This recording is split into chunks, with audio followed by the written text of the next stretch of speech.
दोस्तों, हर हर महादेव। दोस्तों, अभी 3 दिन पहले हमने एक वीडियो डाला था जिसमें हमने लिखा था कि अपने घर से ऐसे शालिग्राम हटा दो। वो पार्ट 1 था। आज आपके सामने पार्ट 2 लेकर आए हैं। और पार्ट 2 लेकर क्यों आए हैं अभी आपको बता रहे हैं। उस दिन कुछ उस वीडियो में थोड़ी सी कमी हो गई। वो वीडियो लाइव था, तो लाइव प्रोग्राम हमने पूरी उसमें कहानी बताया था कि शालिग्राम किस नदी से लाना है और नदी के पास जाके क्या करना है, किस ढंग से लाना है। वो पॉइंट उसमें हमने वीडियो पूरा बनाया। कई 27-28 मिनट का वीडियो था, लेकिन वो लाइव में कुछ कमियां हो जाती हैं। वीडियो अपलोड हुआ 21 मिनट का ऑटोमेटिक। कुछ पॉइंट उसमें लास्ट के कट गए थे, जिसकी वजह से जो हम आपको बताना चाहते थे कि ऐसे शालिग्राम अपने घर से हटा दो, वो पॉइंट छूट गया था। वो महत्वपूर्ण पॉइंट था। उसी पे हमने पोस्टर बनाया था और टाइटल भी लिखा था। तो आज हम आपको बताएंगे कि थोड़ा से पिछला हिस्सा आपको आपकी याददाश्त ताज़ा करेंगे, या जो नए हमारे दर्शक होंगे वो भी समझ जाएंगे। और ये बताएंगे कि गंडकी नदी से तो लाना है, लेकिन किस ढंग से लाना है, कौन सा पत्थर लाना है, ये आपको जानना। इसीलिए हमने लिखा था ऐसे शालिग्राम को घर से हटा दो अगर आप परेशानियों के दौर से गुजर रहे हैं। तो उस दिन हमने आपको शिव पुराण की कथा में बताया था। शिव पुराण की कथा में प्रसंग है। ये शिव पुराण आप देख सकते हैं, गीता प्रेस गोरखपुर की शिव पुराण है। प्रथम खंड है, आप देख रहे होंगे।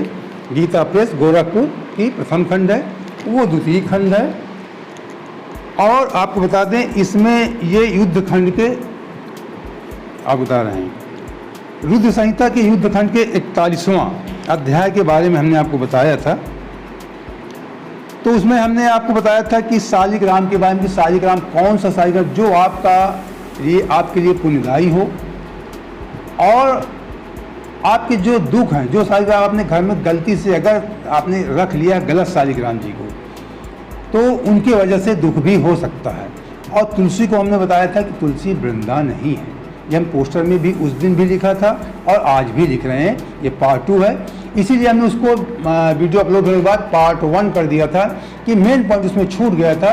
तो आज मेन पॉइंट, थोड़ा सा बैकग्राउंड लेकर के आपको मेन पॉइंट बताएंगे कि कौन से शालिग्राम आपको घर में रखने हैं। और तुलसी के बारे में थोड़ा सा संक्षेप बता देंगे। जो लोग भ्रमित रहते हैं कि तुलसी जलंधर की पत्नी है, वो कहानी दूसरी है। और ये तुलसी, जो शालिग्राम तुलसी कहानी, ये कहानी दूसरी है।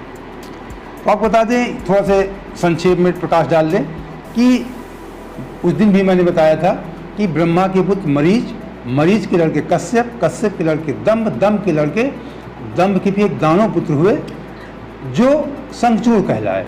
महाबली, महाबलशाली थे। उन्होंने ब्रह्मा की घनघोर तपस्या किया था।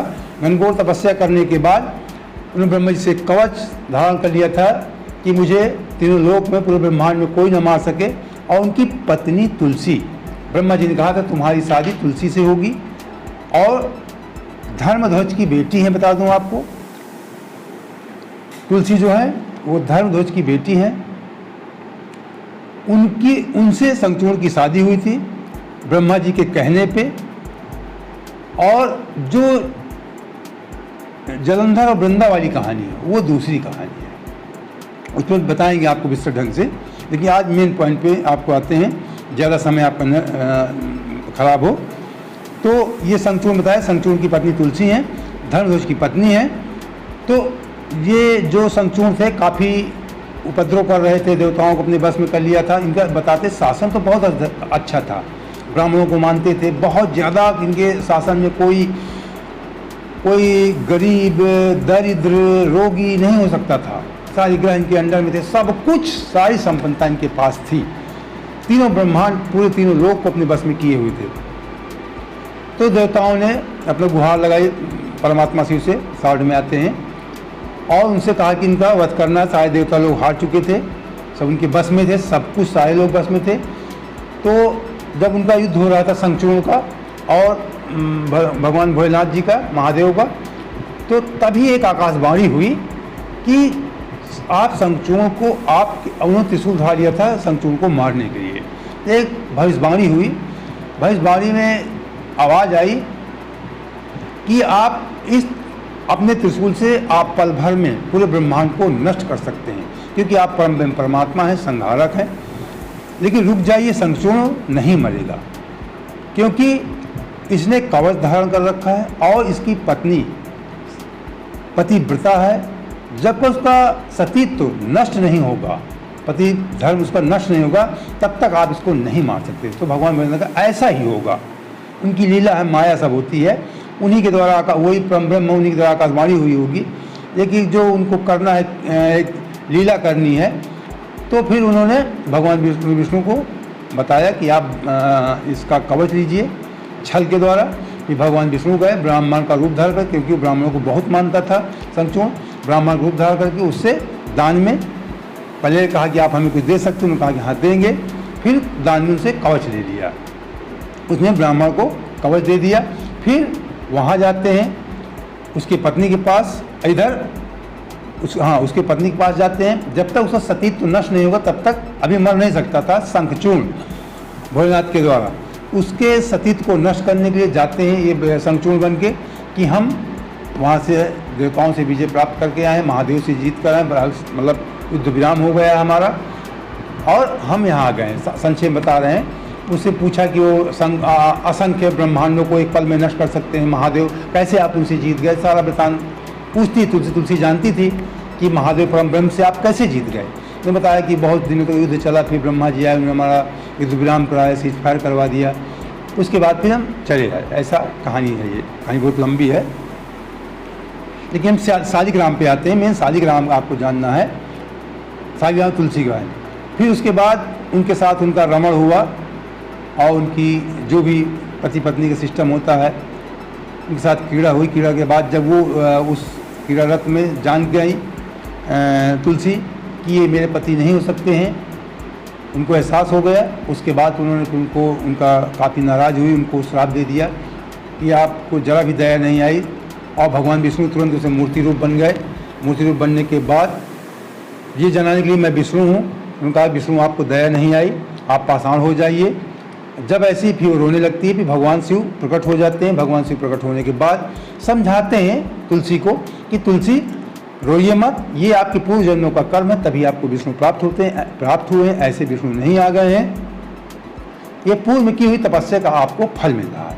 और आप इस अपने जो आपका चोला है वर्तमान जो काया है, इसको छोड़िए और दूसरी काया महालक्ष्मी रूप में धारण कीजिए और विष्णु जी के साथ वैकुंठ लोक जाइए, विहार कीजिए। और ये जो आपकी काया है ये गंडकी नदी बनेगी और आप तुलसी वृक्ष के रूप में देवताओं के पूजन हेतु और वृक्षों में सर्वश्रेष्ठ बनोगी। सभी देवताओं के लिए, सभी देवताओं के पूजन का कारण बनोगी, तुलसी जी से कहा, और गंडकी नदी बनोगी। और ये विष्णु गंडकी नदी के किनारे पाषाण रूप में स्थित रहेंगे, पत्थर के रूप में, शिला के रूप में, और दतीले बड़े बड़े दांत वाले कीटों के द्वारा इनके पत्थर में छेद किए जाएंगे और चक्र बनाया जाएगा। और गंडकी नदी से उस शिला को जो लाएगा और तुलसी का संयोग कराएगा वो बहुत ही पुण्य प्राप्त करेगा। और कौन सी शिला लानी है, ये मेन पॉइंट उसी दिन मुझसे छूट गया था, कोई अपलोड नहीं हो पाया था, ये आप जानिए। ये तो हमने बताया आपको शॉर्टकट में, जो कि थोड़ा सा बैकग्राउंड इसलिए बता दिया कि जो हमारे नए दर्शक हैं वो भी जान जाएं, या उस दिन कुछ लोगों ने जल्दबाजी में सुना होगा तो शायद न समझ में आया हो। कोई भी ज्ञान लीजिए, पूरा लीजिए। आप वीडियो अधूरा देखेंगे आपको समझ में नहीं आएगा, और इसी अधूरे ज्ञान की वजह से समाज में गलत धारणाएं पैदा हो जाती है। जैसे लोग तुलसी को वृंदा जानते हैं, वृंदा का जलांधर की पत्नी कहते हैं। जब पूरा ज्ञान आप नहीं लेंगे यही हाल होता है। जब आप पढ़ेंगे, अध्ययन करेंगे, पूरे इतने बड़े बड़े पुराण पढ़ने पड़ते हैं, तब जाके ये पॉइंट मिलते हैं। और आप 10 मिनट 5 मिनट वीडियो नहीं देख सकते, आप भगाते हैं, 2 मिनट में सब कुछ जानना चाहते हैं, तो ये नहीं हो सकता है। सही जानकारी लेंगे तभी आप अपने आने पीढ़ी को भी सही ढंग से बता पाएंगे। अभी मैं बताया कि हाँ शालिग्राम शिला। अब यहाँ पे ये पहले आपको बता देते हैं, फिर बताते हैं कुछ और कुछ पॉइंट। पहले आपको बताते हैं कि गंडकी नदी कौन से शालिग्राम बनाने हैं, उसके पहले कुछ आपको बातें बता देते हैं। भगवान शिव जी ने कहा कि उस शालिग्राम से जो लोग तुझ तुलसी का संयोग कराएंगे, मिलाप करवाएंगे, उन्हें अत्यंत पुण्य प्राप्त होगा। हे भद्रे, शालिग्राम शिला तुलसी पत्र अलग करेगा। जो शालिग्राम तुलसी को अलग करेगा, दूसरे जन्म में उसका स्त्री से वियोग होगा। अलग करने का मतलब गलतफहमी में मत रहना कि हटाया नहीं जाएगा, सदैव उसमें चढ़िए। कोई भी फूल पत्र कोई भी होता है पूजा के समय चढ़ाया जाता है, शाम टाइम उसे हटा दिया जाता है तो वो सूख जाता है, लेकिन चढ़ने के बाद आप हटाएंगे तो उसको दूसरे जन्म में वो स्त्री से उसका वियोग हो जाएगा। ये भगवान भोलेनाथ ने तुलसी को वरदान दिया है। और शंखचूर्ण की कहानी है। शंखचूर्ण तुलसी पत्र का विच्छेद करेगा, इनको भी हटाएगा, विच्छेद करेगा। जो शंख से तुलसी पत्र का विच्छेद करेगा वह 7 जन्म पर्यंत भार्याहीन रहेगा, रोगी होगा। भार्याहीन मतलब पत्नी हीन रहे, उसकी शादी 7 जन्मों तक नहीं होगी और रोगी होगा। ये भगवान भोलेनाथ ने कहा। शंखचूर्ण, शंख जो है उसी की एक, जब शंखचूर्ण का वध हुआ था उन्हीं की एक हड्डी से शंख का निर्माण हुआ था। तो पूजा घर में जहाँ शालिग्राम हो वहाँ शंख भी रखा होना चाहिए और तुलसी दल शालिग्राम में चढ़ा होना चाहिए। ऐसा आप करेंगे तो बहुत आपको पुण्य प्राप्त होगा। ये भगवान भोलेनाथ ने कहा। इस प्रकार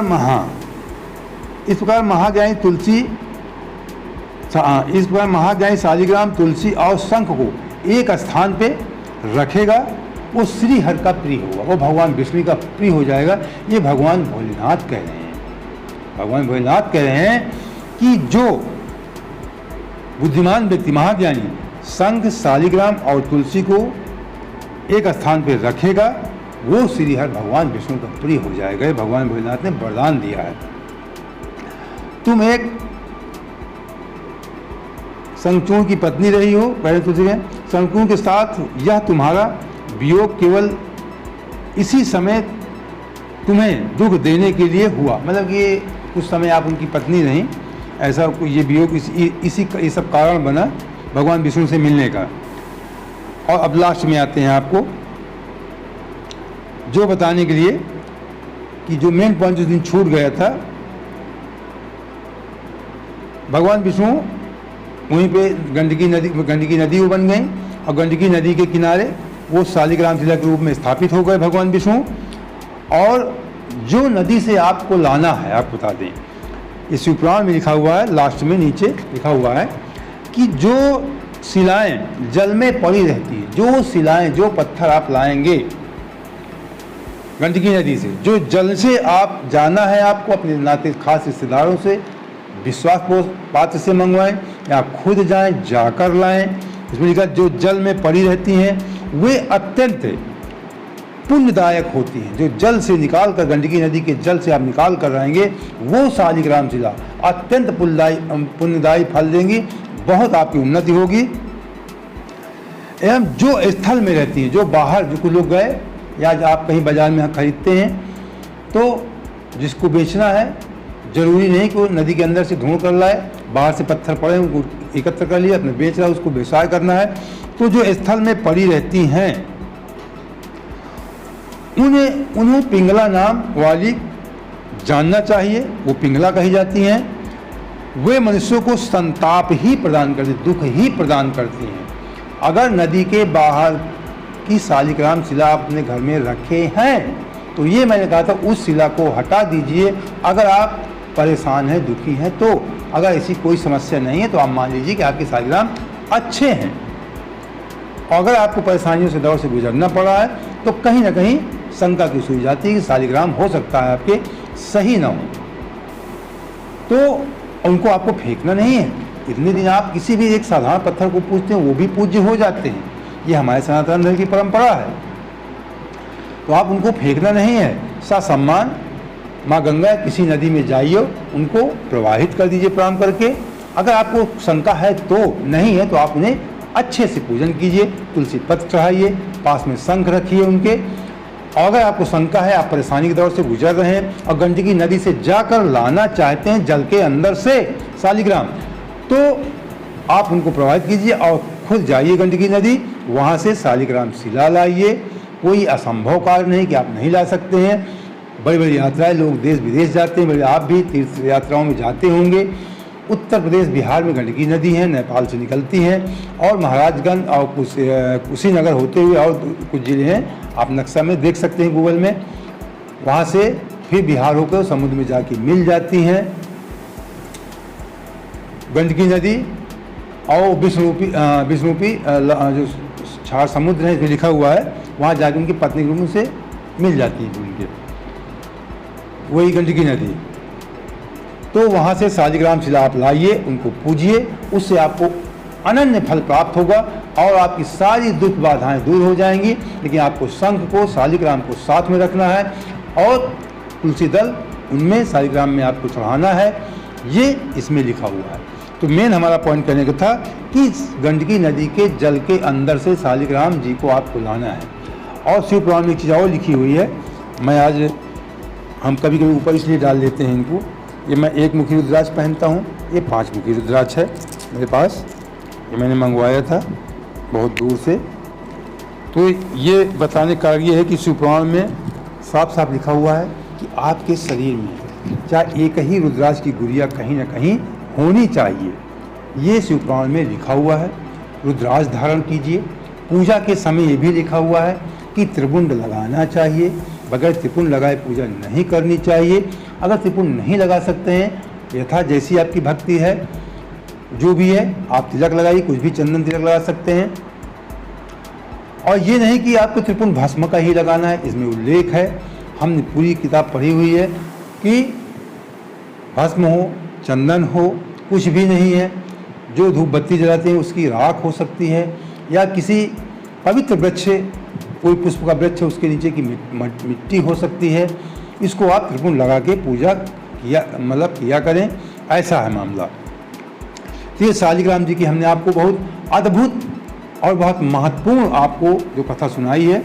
हम उम्मीद करते हैं कि इसमें लिखा हुआ है, लिखा है हर अध्याय के लास्ट में, कि जो इन कथाओं को सुनता है, सुनाता है, वो सब उनको अच्छा फल प्राप्त होता है। तो आपकी भी अब जिम्मेदारी बनती है कि अगर आपको हमारा वीडियो पसंद आया है तो तुरंत हमारे चैनल सब्सक्राइब कर लीजिए और इस वीडियो को लाइक और शेयर जरूर कीजिए। ये बहुत बड़ा पुण्य का कार्य आप करेंगे। ये हमारे लिए आप नहीं करेंगे कि हमको आप करेंगे या नहीं करेंगे। हम कभी ऐसा कोई, हमारे एक चैनल और भी है निष्पक्ष संदेश, हम कभी सब्सक्राइबर के लिए पैसे के लिए कोई कार्य, हमारा शौक है। तो आप अगर अपने रिश्तेदारों को, दोस्तों को, यारों को बताएंगे, इस वीडियो को शेयर करेंगे, उनको सही जानकारी प्राप्त होगी, उनका भी जीवन सफल हो जाएगा। और जब उनका जीवन सफल होगा तो उनके इस जीवन सफल, ये पुण्य आपको प्राप्त होगा, हमको नहीं प्राप्त होगा। हर हर महादेव।